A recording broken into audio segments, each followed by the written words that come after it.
Hi, and my name is Gus Cantavero, and I'm your instructor for this guide to self-recording.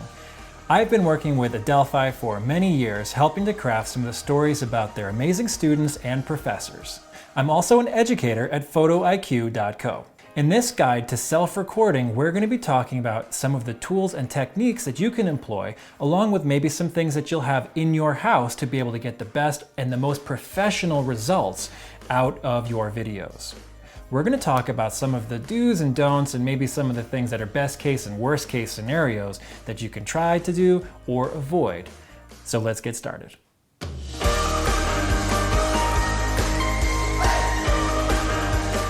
So right off the bat, I'm filming myself using a mirrorless camera. That is a system that is designed to get some professional results. I'm using a Fuji X-T3. And on that is a monitor so that I can see myself, and it's turned around into a selfie orientation. I'm also using a wireless lavalier microphone that's connected right here on my shirt, which you can see. And if I tap it, then you can hear that it makes a sound. Even though this is very doable, it's very technical and pretty expensive. So I'm not going to expect that you're going to have access to this kind of equipment. Now, the next option that most of you are going to have access to, well, pretty much everybody's going to have access to, is a smartphone.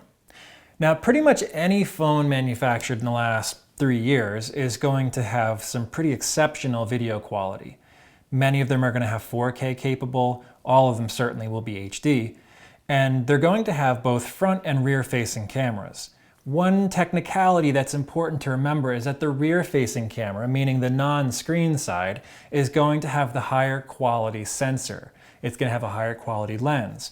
And it's kind of obvious when you think about it because the size of the lens that's on the screen is the size of a pinhead. It's really tiny. The size of the lens on the opposite side is going to be much, much larger. So the quality of the video is going to be head and shoulders above what you're going to get from the selfie-facing side. So if you're going to be filming yourself, a couple of things that you're going to have to keep in mind. One is that I recommend that you have some kind of support. What I'm using here is a JOBY GerilePod. And these are really cool because they can actually wrap around and change shape. So if you do need to film in a place where maybe there's a branch or something that you want to use, you can actually wrap it around the branch and use that as your support. Now for reference, I'm using an iPhone 8 Plus, a little bit bigger than an iPhone 7 or 8 or the regular X, but it's going to be very similar in size, and this is going to be big enough to be able to handle pretty much any phone that's out there. There might be a few exceptions, so if you have one that's very big, make sure that you check the measurements of the clamp before you order one. So the way that it works is that you just pull the clamp up, insert your phone, press it down so it's nice and tight, put a little down pressure, and you just lock this rear clamp back here. So now it can be oriented any way that I want. There is another clamp right here that allows me to tilt it. Now, if you're going to be filming yourself, it's very important for the perspective to be representational of a conversation. If the orientation is looking up at your nose and you're looking down at it, well, it's not exactly professional, even though we're used to that by using FaceTime and Skype. We handhold them and we rest our elbow on the table and we look down at it, but it's way too casual. So if you are going to be doing this, try to get it so that it's nice and tall. You may even need to put a couple of books underneath it or something to raise it up a little bit higher so that now it is at an eye level. One really important thing about video presentations is eye contact. I have to be looking at you, mimicking a conversation. It may be a little bit weird for you to be looking down the barrel of a lens, but that is how you make eye contact.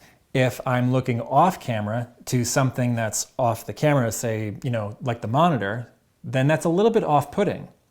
If you're recording yourself on a phone, just as an experiment, take a 10-second clip, look directly at the lens, which if you're doing the selfie side, would be up here by the earpiece. Look directly at that, then change your eye line to the middle to see yourself, which is what we're really used to. And then play it back and see where your eye line is and which one makes better eye contact. You should avoid hand-holding the camera like this. If you can get someone else to hold it for you, then that's definitely the ideal situation. If you don't have access to a GerilePod or something else to hold it for you to give you some camera support. Hand holding it is going to be a little bit weird because you get things like this where my hand is getting into the frame because I wanted to switch. Now, I'm not really sure how to hold this so that I am able to get a clean record signal, but you can see it's also a little bit shaky. There's some unprofessional elements going on here that you want to try to avoid. Okay, now I've switched over to have my assistant holding the phone for me, and you can see how much better it is. I have my hands free to gesture, it's much more stable, and I'm not spinning around like I was a moment ago, getting my own hand in the shot. It's also using the rear-facing camera, which is the higher quality camera, so we have a little bit of a better perspective and things are looking a little bit crisper. Now take notice that I'm in horizontal orientation as opposed to the vertical orientation, which most people are used to when they record themselves for Instagram or for Facebook or something like that. The phone is meant to be held in a vertical orientation, so it makes sense that people would do that. But that is not a more professional presentation. There's a couple of things that are weird with the vertical orientation. One is that there's a lot of your body that's in the shot, and if you wanted to be able to have a visual or something to hold up to demonstrate, now there's a lot more real estate on here. If I wanted to add callouts or graphics or something on the screen, now there's plenty of room to add that. If I'm leaning back in the chair, it just looks a little bit weird, it looks sloppy and unprofessional. So you want to have a nice good posture. The other thing is lighting. Right now, I'm lighting this just by a sliding glass door that's right here. I'm going to show you what that looks like. Okay. Now, that is all of my light source. It's a very 50-50 light source. So this is in shadow and this is lit nicely. If I wanted to make a little bit more of a flattering light source, I would just rotate like this. However, I don't want you to see my garage door. So sometimes you have to work with the best that you have and create the best outcome out of that. There's nothing really particularly wrong with that. I could go and clean it up, but I'm just using it as an example to show that there's things in my house that I don't necessarily want you to see. So instead, I'm going to opt for this background, which I much prefer, even if it is a little bit more in shadow. Right now, I just have a standard soft white light bulb in a lamp that's got some directional movement to the head. I have it tilted right at my face, and you can see that it has a yellow color to it, as opposed to the natural white color of the daylight that's on my left side. I'm going to switch this light bulb out for a daylight colored LED bulb, and I'll be right back. Okay, I've switched the bulb out for a 5000 Kelvin daylight balanced LED bulb. You can see that it's now much more balanced between the shadow side and the daylight side. They're playing a little bit more in unison than they were a moment ago. You really can't tell that there is a different colored light bulb on my right side. So if you do need to add some supplemental light to your setup because you might have some smaller windows or lower ceilings or maybe some darker wood paneling and things are a little bit dark and unflattering, then you can just go and get a regular daylight LED bulb from pretty much any hardware store for just a few bucks, and that will give you a decent light source to be able to balance with your window light. Now there's a couple of other things to call out here. One is that I'm very close to the camera. I'm about an arm's length away. And that means that I'm getting good audio, there's not a lot of echo that's being picked up. The further away that I get, if I come all the way back here, now I have this talk a little bit louder, and you might notice that it's actually picking up a little bit more echo off of the ceiling and the side door. So when I'm closer, I can speak more softly, and the camera is going to pick up my audio a little bit better.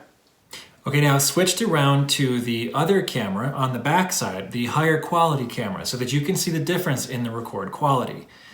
This should look a little bit better. It's going to be a little bit more sensitive to what's called dynamic range, the highlights and shadows. You will need help framing yourself up because right now I can't see myself. So I do have an assistant hitting start and stop for me and framing it up. And I'm trusting that they know where I should be in the frame. One really crucial point that you have to remember to do is to clean off your lens. We all handle our phones on a non-stop basis, and if you're using the selfie camera, it's pressed up against your face. If you wear makeup, that is going to smear that, and it's going to get a smudge that's pressed nicely on that camera lens. Most of the phone faces has very, very tough glass, so don't worry about scratching that and using just your t-shirt to wipe it off. You can just use your breath and then use your shirt to wipe it off. As long as you have a nice clean surface there on both the rear-facing lens or the front-facing lens, then you should be okay. If you have a smear or a smudge or fingerprint on there, then it's definitely gonna look kind of dreamy and smeary. Any stray light that's hitting it is gonna bloom and cause a flare. It's gonna be a big loss of detail. So if you're taking this video to send into Adelphi's office to have a promotional video made, make sure that you send them the best quality that you can. Sound is extremely important for the audience's enjoyment of the video. Bad sound can really take people out of the experience. These phones are very sensitive to wind noise, so make sure if you are going to be recording outside, there's no wind or you're completely blocked from it. And I'm even talking about a light breeze. If you do have to film outside, here's an example of what not to do. This is a really distracting setting. For one, there's a road nearby. You might even be able to hear that highway noise. Two, the wind is coming across this way and hitting right into the microphone. Then three, I'm wearing sunglasses. I can't make eye contact with you at all. Okay, now one of the most important things is how do you get the file and the footage to the recipient at the end, the person who might be doing the editing or the person who might be uploading it directly to the website that you're going to be contributing to.